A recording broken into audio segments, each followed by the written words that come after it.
deep in the silence of your own mind, there is a question you have been running from, a question that follows you into the dark and waits for you in the light of every new morning. It is the question of who truly owns your life.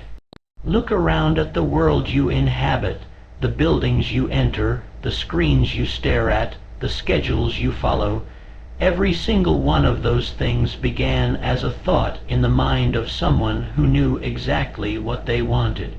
They had a definiteness of purpose that was so sharp, so unwavering, that the world had no choice but to bend to their will.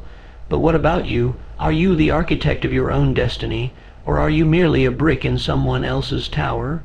Napoleon Hill warned us nearly a century ago of the drifter, the soul that wanders without aim, tossed by the winds of circumstance, waiting for a break that never comes. Today, the world is louder, more distracting, and more predatory than Hill could have ever imagined. If you do not have a definite chief aim, if you do not know with absolute certainty what you are here to build, then by default, you are a servant, you are a tool, you are the energy that powers another person's vision. You are the consumer of their products, the employee of their dreams, and the audience for their achievements. To live without a definite purpose is to volunteer for slavery. It is the ultimate betrayal of the spark of divinity that resides within you. Look at the giants who walked before us. They weren't born with more hours in the day, nor were they necessarily gifted with superior intellect. What they possessed was a singular, obsessive clarity. Consider Thomas Edison. He didn't just try out a few ideas for light. He had a definite purpose to illuminate the world. When his laboratory burned to the ground, he didn't see the end. He saw a clear path to start again, because his purpose was not tied to a building, but to a vision that existed entirely within his mind. He was not a slave to the fire, he was the master of his own internal light. Or look at Andrew Carnegie, who came to these shores with nothing but a relentless clarity of what he intended to become. He didn't wait for the steel industry to find him, he defined what the industry would be. He understood that the mind is a magnetic force, and that magnetism only works when it is polarized toward a single, unchanging point. The tragedy of the modern era is the glorification of keeping your options open. We are told to be flexible, to be well-rounded, to dabble in a dozen different interests, but well-rounded is often just a polite term for being a circle that leads nowhere. Power comes from concentration. Think of the sun's rays scattered. They provide gentle warmth, but focused through a magnifying glass onto a single point, they can start a fire. Your life is currently scattered.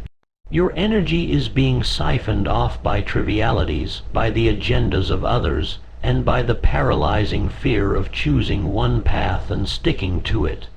You are afraid that if you choose a definite purpose, you might fail. But the greatest failure is already happening, the failure to even begin. You must understand that the universe does not respond to maybe. It does not reward the hopeful. It only bows to the definite. When you decide with every fiber of your being that you will achieve a specific thing, a strange and powerful alchemy begins to take place. This is what Hill called the applied psychology of success. Your subconscious mind, that silent giant beneath the surface, begins to filter the world differently. It stops seeing obstacles and starts seeing tools.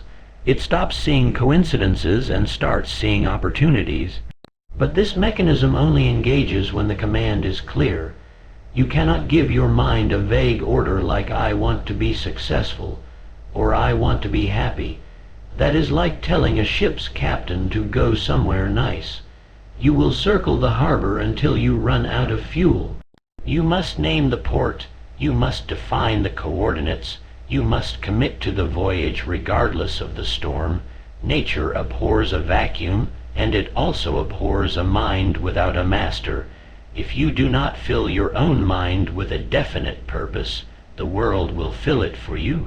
It will fill it with propaganda, with fear, with the desires of advertisers, and with the expectations of people who are just as lost as you are. You will find yourself working a job you hate to buy things you don't need to impress people you don't like, all because you lack the courage to define your own worth. This is the invisible chain. It doesn't clink when you walk, but it holds you tighter than iron ever could. It is the weight of 1,000 small decisions made by other people on your behalf. But listen closely. That chain can be broken in a single moment of absolute decision. That moment starts now. It starts by looking into the mirror of your own soul and demanding an answer. What do you want? Not what your parents wanted, not what your boss wants, not what society thinks is respectable. What is the one thing that, if you achieved it, would make your life a masterpiece? If you cannot answer that in a single, clear sentence, you are still drifting. You are still a slave to the maybe. You must realize that your life is a finite resource. Every second you spend without a definite purpose is a second you are giving away for free to a world that will never thank you for it. It is time to stop being the fuel and start being the fire. It is time to stop being the pawn and start being the player.